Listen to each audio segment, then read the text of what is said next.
સતગુરુ મહારાજની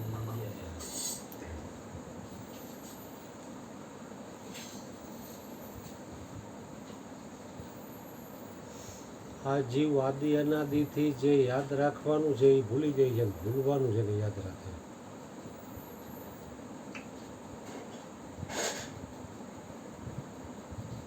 પોતાનું જેમાં કલ્યાણ છે એ વસ્તુ યાદ નથી રાખતો. પોતાની જેમાં બરબાદી છે, પતન છે, એ પાછું ભૂલતો નથી, એને યાદી રાખે.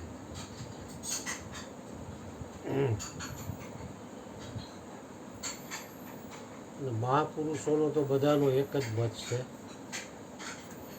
કે જે યાદ રાખવાનું છે યાદ રાખવાનું. નિરાંત મહારાજે એક વાણીમાં કીધું, ભૂલવે તોય તું ભૂલીશ નહીં ને, તને લઈને ધંધે વળગાડે રે, કરતા હરતા ઈ છે સ્વામી, મારો સતગુરુ કરે તે મથાવે રે,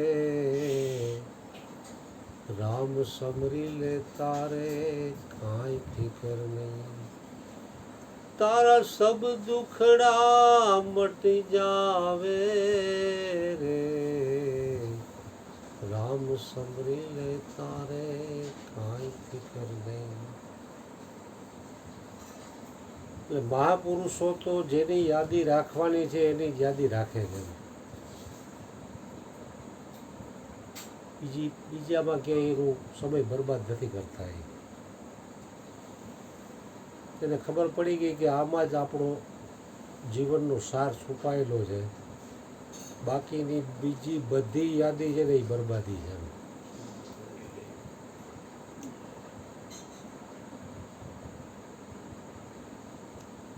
પ્રભુ પ્રેમ સિવાય, પરમાત્મા રસના સૌંદર્ય સિવાય જગતનું સૌંદર્ય ભયાનક છે. આ ભયાનક સૌંદર્યમાં તો કઈક જન્મારા વીતી ગયા. ઈશ્વર પ્રાપ્તિની કામના સિવાય બાકી બધી કામનાઓ આ જીવાત્માને બાંધનારી કામનાઓ. હે દેવ, તને પામવાની અમારી કામના તીવ્ર થાવ.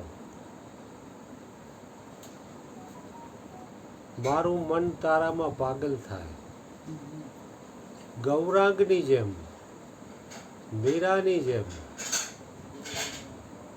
5 વર્ષના ધ્રુવના હૃદયમાં તારી પ્રેમા ભક્તિ પાંગરી હતી.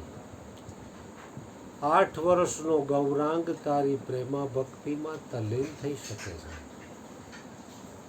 તો અમે 25-50 વર્ષના થયા છતાં તારા સત્ય સ્વરૂપની લગ્ન નથી લાગતી. અમારું હૃદય તો સાચું છે, પણ ખોટી ઈચ્છાઓ, ખોટી વાસનાઓ અને ખોટી શેકચલીની કલ્પનાઓએ અમારું હૃદય મલિન કરી દીધું છે. અમે અમારે ભાગે આવતું કરીએ તો તારે ભાગે આવતું કરવામાં તો તું પાછળ દોડે. અમારું કર્તવ્ય છે કે અમારા હૃદયમાં તારા સિવાય બીજા કોઈની સત્યત્વની મહોર ન લાગે. એક તું જ સત્ય છે, તું જ આનંદ સ્વરૂપ છે, તું જ જ્ઞાન સ્વરૂપ છે. તારું નામ પાવનથી પણ પાવન છે. તારું નામ મંગલથી પણ અધિક માંગલ્યકારી છે. તારું નામ મધુરથી પણ મધુર છે.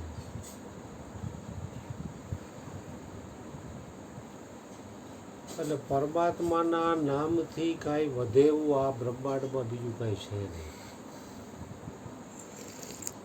એમનો જેને વિશ્વાસ આવી ગયો છે એ પછી બીજી બધી યાદી છે એને બરબાદી જ ગણાય છે. કારણ કે પરમાત્માના નામની યાદી છે એ જ યાદી છે, બાકી બધી બરબાદી છે. ભૂલ્યો જબી આપનું તબી સબ હુએ ખરા. કારણ કે પોતે પોતાના સ્વ સ્વરૂપથી હેઠો ઉતરે એટલે બરબાદી જ છે. એનાથી જરાક નીચે ઉતરો એટલે પતન જ છે. એટલે મહાપુરુષો તો પોતાની જગ્યા છોડવા માગતા જ નથી. જે એમાં પૂર્ણ રીતે પ્રતિષ્ઠિત થઈ ગયા છે પછી એને જગત એને કાંઈ લેવા દેવા નથી. દાસ કબીરજી ત્યાં પહોંચ્યા તો એને કીધું, દાસ કબીર ચડ્યો ગઢ ઉપર તો ઇન્દ્ર બાપડો કોણ? ઇન્દ્રને પણ એ તુર સમજે છે. એટલી ઊંચી પરાકાષ્ઠા એ મહાપુરુષોની છે. અને એનો પાછો એને કોઈ જાતનો એનો અહમ પણ નથી. કારણ કે અહંકાર એ કે નહીં હવે કરવો, અહંકાર કરે તો બે થાય પાછા. ગુરુજીએ કીધું તું છો, તને છોડીને કાંઈ છે નહીં, તો અહંકાર એ કે નહીં અમે બતાવો. અહંકાર કરી તો બે થાય. એટલે મહાપુરુષો પછી હું છે ને નિજ મસ્તીમાં લીન હોય છે.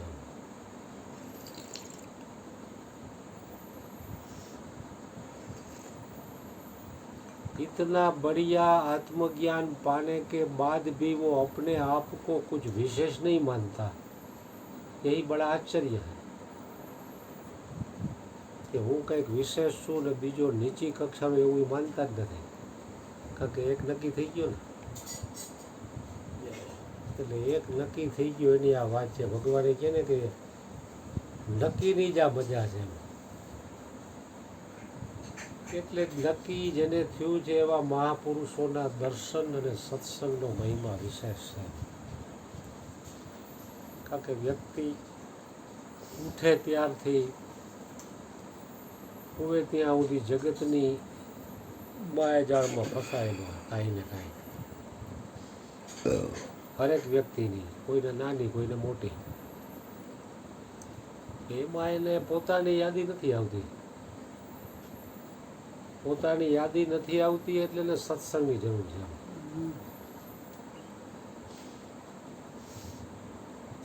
કારણ કે સત્સંગ વગર એની યાદી નહીં આવે. કારણ કે જગતના લોકો તો એની વિસ્મૃતિ કરાવી દેશે તમને. કારણ કે એને તો તમે શરીર છો અને સંસાર સત્ય જે નક્કી છે. એટલે એવા લોકોનો સંગ તમને એ દઢ કરાવશે.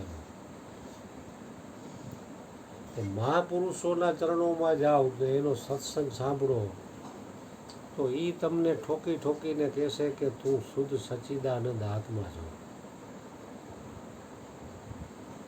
પણ હવે આ નક્કી થઈ જવું ને એ બહુ મોટી વાત છે. આપણે ગુરુજીએ પણ આખું જીવન આ નક્કી કરાવવામાં જ વિતાવી દીધું.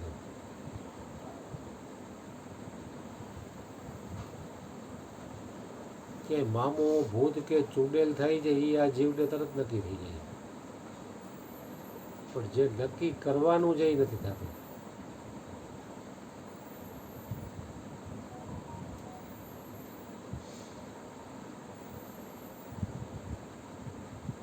એટલે બલિહારી મહાપુરુષોની છે તેને નક્કી થઈ ગયું છે. અને આ વસ્તુ નક્કી કરવા માટે થઈને અવતારી પુરુષો રામ અને કૃષ્ણ જેવા પણ ગુરુના ચડી ગયા છે.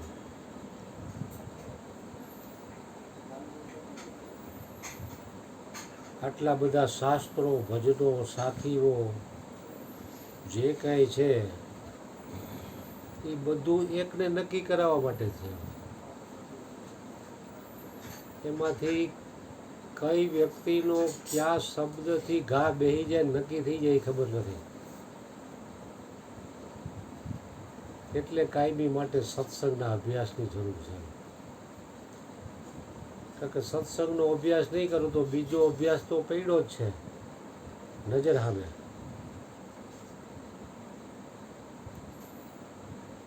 જેવી રીતે વ્યક્તિ સત્સંગ નહીં કરે તો કુસંગ તો થવાનો જ. એ તો સહેજે સહેજે પીડો.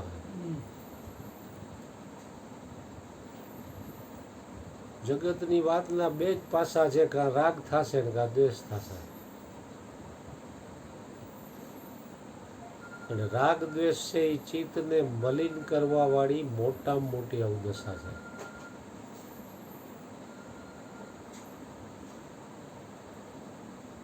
એટલે હરિના ગુણગાન અને સત્સંગ જે છે એ જ હરેક વ્યક્તિને રાગ દ્વેષથી ઉપર ઉઠાવી અને હૈયામાં હરિ રસ પ્રગટ કરે છે. એટલે તો શું છે કે હૈયે ઉઈ ઓઠે આવે. જગતના લોકોનો સંગ કરશો તો એ જગતની વાત એટલી બધી આમ મૂળમાંથી માંડીને ઉપા છે ને કે આપણે થાકી જાય, કે આપણે આ જટ પૂરી કરે તો સારું. એમાં એનો વિચારનો દોષ નથી કે એની અંદર એ ભર્યું છે એટલે એ જ બહાર આવવાનું.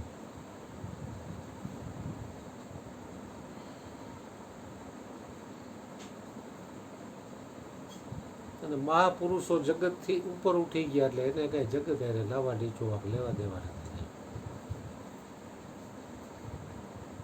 પણ જેને ખરેખર ભૂખ છે આની, તો એ મહાપુરુષોના સંગમાં જઈને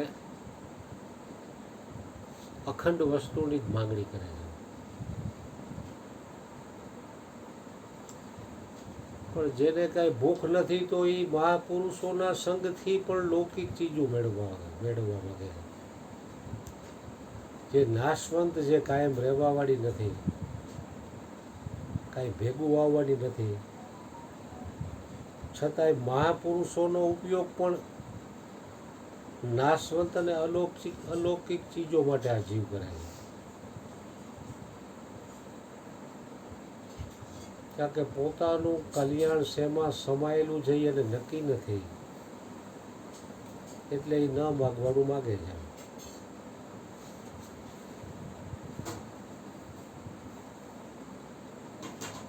કારણ કે જગતની ચીજોમાં તો મળશે તો વ્યક્તિ સુખમાં ને નહીંતર દુઃખમાં. બે જ પાસા છે, ત્રીજો તો છે નહીં. પણ એ બેયથી ઉપર છે આનંદ. मेरा खल का भरी दे आनंद का, मैं एक बाल को भयो रामानंद को, मेरा खल का भरी दे आनंद का. કબીરજીને જો નક્કી થઈ ગયું તો હજારો લોકો લાઈનમાં ઊભા રહીને કોઈને કોઈ લૌકિક ચીજ, શારીરિક, આર્થિક કે માનસિક પ્રોબ્લેમ સોલ્વ કરવા માટે ઊભા રહેતા હતા. પણ કબીરને ગુરુએ જે આપ્યું એમાં પૂર્ણ વિશ્વાસ આવી ગયો એટલે એને કાંઈ માગવા પણ જ ન રહ્યું. ગુરુજીને કીધું કે તમે આપ્યું એનાથી કાંઈ વધે એવું છે? તો કે એનાથી કાંઈ વધે એવું નથી.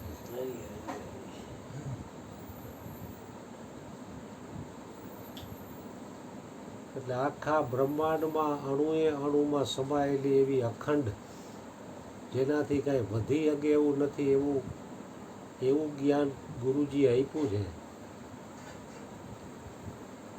તો એ જ્ઞાનમાં જ આપણે બધા સંતુષ્ટ રહી બીજે ક્યાંય આપણું મન ન લોભાય એવી સદગુરુ મહારાજને અંતરથી પ્રાર્થના. સતગુરુ મહારાજ.